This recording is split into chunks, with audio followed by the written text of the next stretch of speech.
بسم الله الرحمن الرحيم الحمد لله حمدا كثيرا طيبا مباركا فيه كما يحب ربنا ويرضاه وأشهد أن لا إله إلا الله وحده لا شريك له وأشهد أن محمدا عبده ورسوله صلى الله عليه وعلى آله وأصحابه ومن اتبع هداه إلى يوم الدين أما بعد.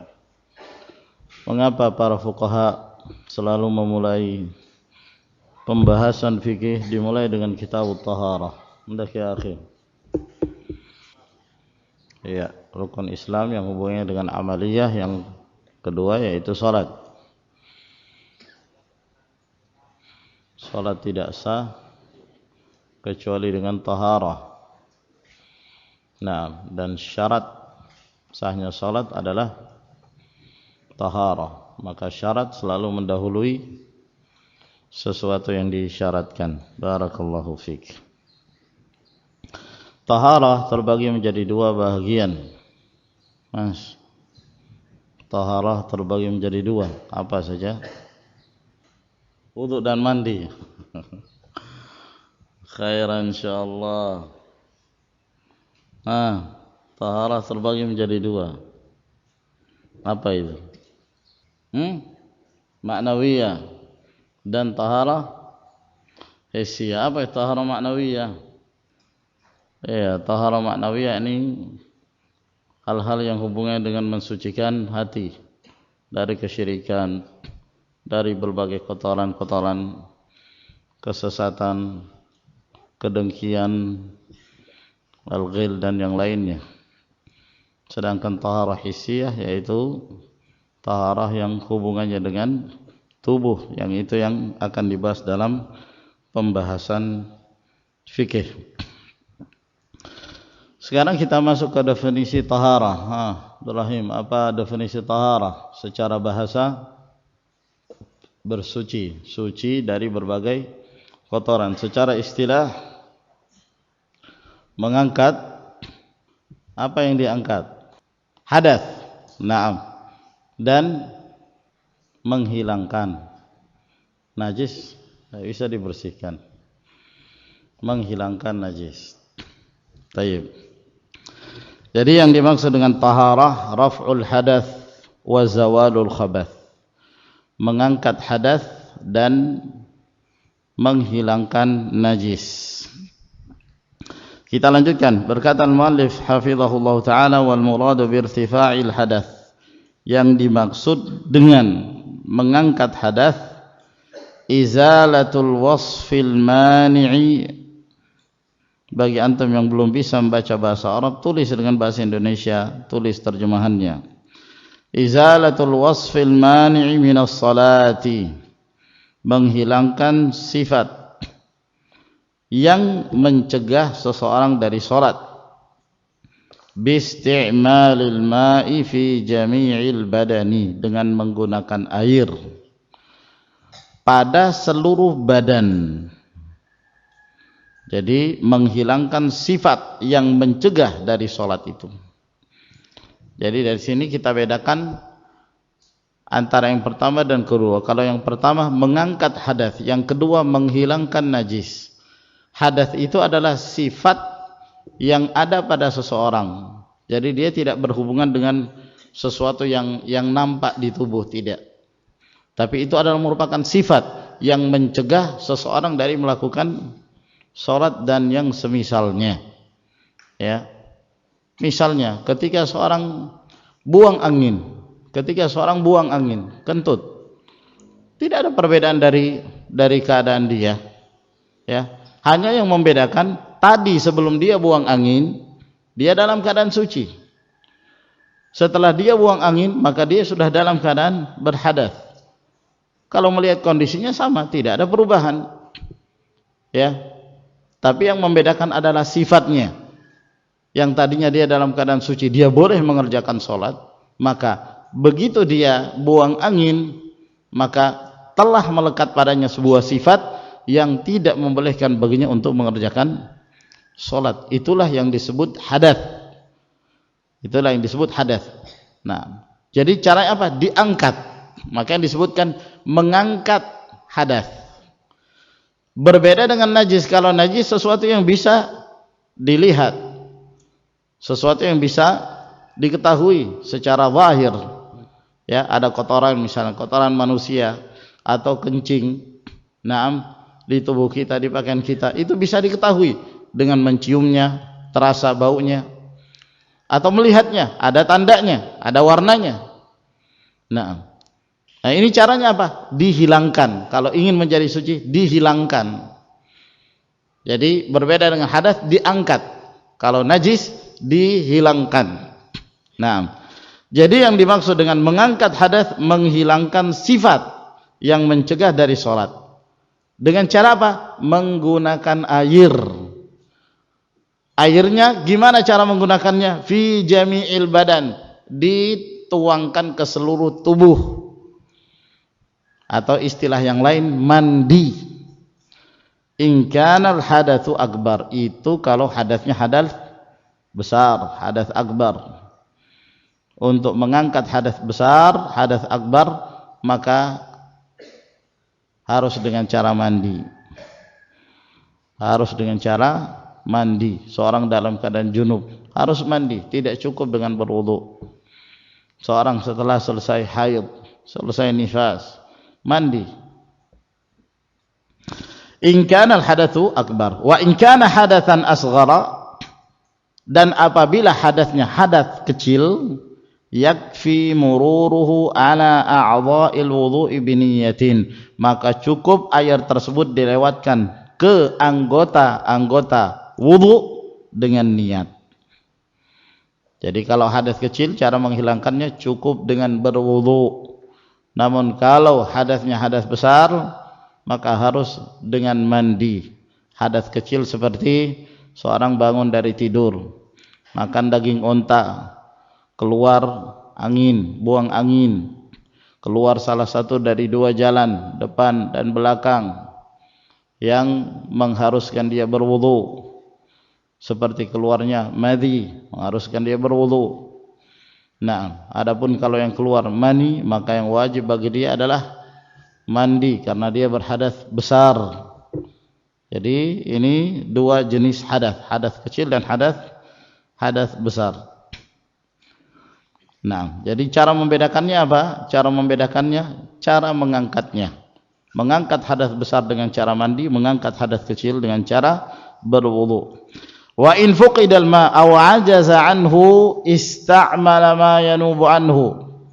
Apabila dia tidak mendapatkan air, ataukah dia lemah untuk menggunakan air, seperti dalam keadaan sakit, atau ada air namun dia tidak mampu menjangkaunya karena air tersebut dikuasai oleh musuh dan yang semisalnya, ista'mala, maka dia menggunakan ma yanubu anhu, apa yang menjadi pengganti air, wa huwa turabu, yaitu dengan menggunakan tanah, ala sifatil ma'muri biha syar'an, dengan cara yang diperintahkan secara syariat atau yang biasa disebut tayammum, wa sayati dzikruha insyaallah fi babit tayammum, dan akan dijelaskan nanti penyebutannya insyaallah dalam bab yang menjelaskan tentang tayammum. Ini cara mengangkat hadas. Sekarang cara menghilangkan khabath. Wal muradu bizawalil khabath, yang dimaksud dengan menghilangkan khabath. Khabath itu najis, ya. Ai zawalin najasati, yaitu menghilangkan najis. Caranya gimana? Minal badan, bisa dari tubuh. Wathaubi, bisa dari pakaian. Wal makani, bisa dari tempat. Jadi menghilangkan najis dari tubuh. Ada sesuatu yang bersentuhan dengan najis misalnya pada tubuh kita, maka dihilangkan. Atau pada pakaian kita, apa yang kita kenakan ada najis, maka dihilangkan dari pakaian tersebut. Atau di tempat di mana kita akan beribadah, sholat misalnya, di situ ada najis, maka dihilangkan. Jadi menghilangkan najis, di mana najis tersebut diletakkan, di mana najis tersebut terdapat, maka yang dihilangkan adalah di tempat di mana letak najis tersebut. Ya. Fattaharatu al-hissiyatu ala naw'aini, maka taharah secara hissiyah itu terbagi menjadi dua bahagian, ya, dari apa yang telah kita sebutkan sebelumnya. Taharatu hadatsin, yang pertama yaitu bersuci dari hadas. Jadi kembali kepada definisi yang dimaksud dengan taharah, mengangkat hadas atau menghilangkan najis. Berarti taharah terbagi menjadi dua. Ada taharah yang sifatnya mengangkat hadas, ada taharah yang sifatnya menghilangkan najis. Adapun taharah yang pertama yaitu mengangkat hadas, wa takhtassu bil badan, ini khusus pada tubuh seseorang, tidak ada hubungannya dengan yang lain. Jadi untuk mengangkatnya khusus hubungannya dengan tubuh, dengan berwudu yang dibasuh juga tubuh, atau dengan mandi yang dibasuh juga tubuh. Wa taharatu khabath, dan yang kedua bersuci dari najis. Bersuci dari najis. Wa takunu fil badani wath thawbi wal makan.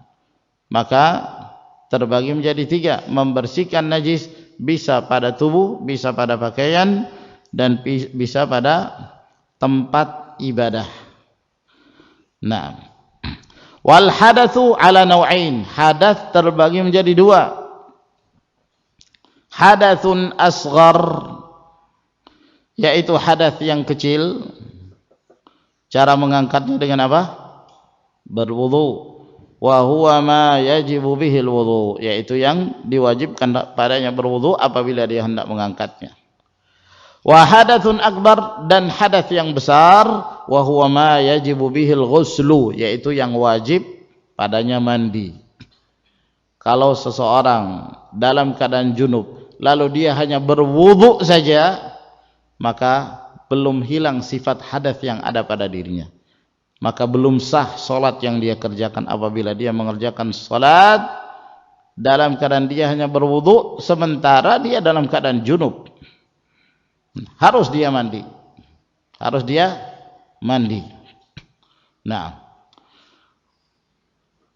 kenapa? Karena itu adalah hadas yang besar. Apabila dia hendak menghilangkan hadas besar dengan menggunakan pengangkat hadas yang kecil, maka hadas besar itu tidak akan terangkat.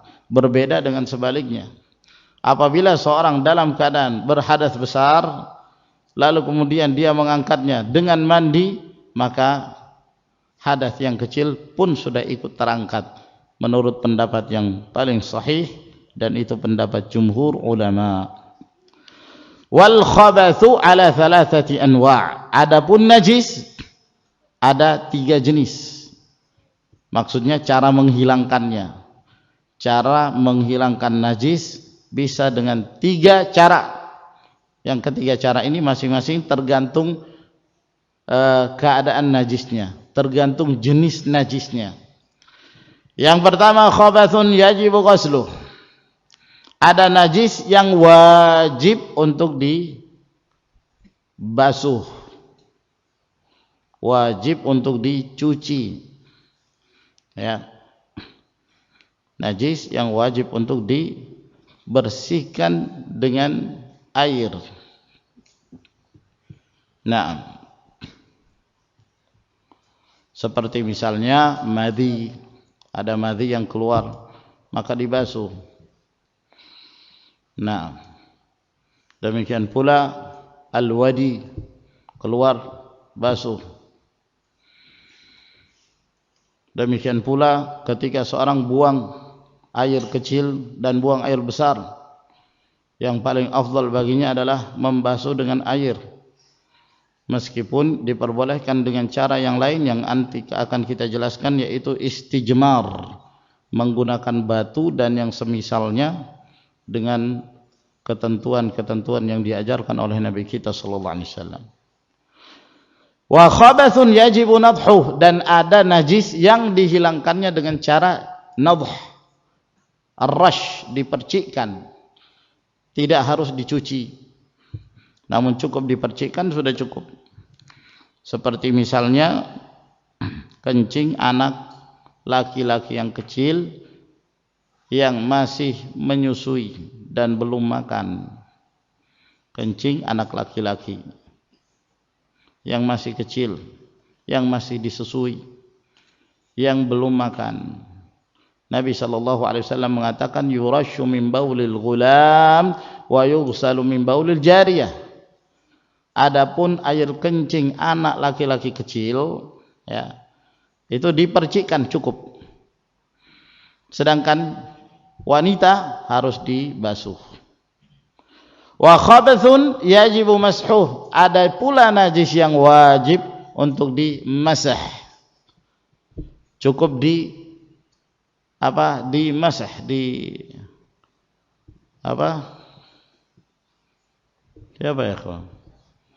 dilap, disapu, dilap. Nah, seperti misalnya najis yang terdapat di sendal, di sepatu. Nah, Rasulullah SAW seperti yang disebutkan dalam hadis Abu Sa'id Al-Khudri mencukupkan dengan menggosokkan, ya, membersihkan dengan cara digosokkan, lalu kemudian setelah dia melihat bersih cukup, dia boleh masuk ke masjid dengan memakai sendalnya, lalu kemudian mengerjakan sholat dengannya. Nah, walhasil ini tata cara membersihkan najis sesuai dengan keadaannya, dan itu semua kembali kepada tuntunan Rasulullah sallallahu alaihi wa ala alihi wasallam. Berarti dari apa yang kita jelaskan di sini, ya, maka taharah itu tugasnya dua. Mengangkat hadas dan menghilangkan najis, itu saja tugasnya. Nah, mengangkat hadas dan menghilangkan najis. Cara membedakan antara mengangkat hadas dan menghilangkan najis, para ulama menyebutkan beberapa perbedaan. Perbedaan yang pertama, seseorang yang mengangkat hadas harus disertai dengan niat. Mengangkat hadas harus disertai dengan niat. Tanpa niat hadas tidak akan terangkat. Ya, apabila seorang dalam keadaan junub lalu kemudian dia masuk ke kamar mandi membasahi seluruh tubuhnya dalam keadaan dia tidak berniat untuk mengangkat hadas besar, maka meskipun dia mandi berkali-kali sampai bersih dari ujung rambut sampai ujung kuku kakinya, maka dia tetap disebut sebagai orang yang berhadas. Kenapa? Innamal a'malu binniyat. Amalan itu tergantung niat. Dia harus berniat. Tanpa niat tidak akan terangkat. Berbeda dengan menghilangkan najis. Kalau menghilangkan najis, najisnya sudah hilang, selesai masalah. Meskipun dia tidak meniatkan untuk menghilangkannya. Salah satu contoh, misalnya seorang berpakaian, dia tahu bahwa di pakaiannya ini ada air kencing anak. Tadi mungkin dia menggendong anak kecil, lalu kemudian anak kecil tersebut kencing sehingga mengenai pakaiannya. Dia tahu bahwa pakaiannya itu terkena najis, terkena kencing. Lalu kemudian dia berangkat pulang ke rumahnya, hujan deras. Hujan deras yang akhirnya membasahi tubuhnya. Nah, dan membasahi pakaian tersebut dan akhirnya menghilangkan athar, menghilangkan bekas dari air kencing itu. Meskipun dia tidak meniatkan, dia tidak harus mengatakan saya berniat dengan bermandi-mandi hujan untuk supaya najis yang ada di pakaian saya hilang. Tidak perlu. Begitu sudah hilang, selesai masalah. Yang kedua, seseorang ketika mengangkat hadas, cara mengangkatnya membasuh sesuatu yang tidak ada hubungannya dengan hadas atau tempat keluarnya hadas tersebut. Jadi yang dibasuh tidak ada hubungannya dengan tempat keluarnya hadas. Ya. Berbeda dengan najis. Di mana ada najis, maka yang dibasuh di tempat ada najis tersebut. Paham ya? Oleh karena itu orang yang buang angin, orang yang kentut tidak perlu membasuh tempat keluarnya angin. Namun cukup dia berwudu, selesai, terangkat. Orang yang makan daging unta tidak perlu kemudian dia ya, membasuh bagian mulutnya misalnya dengan menganggap bahwa itu adalah najis, tidak, tapi itu hadas, maka cukup dia berwudu, sudah terangkat.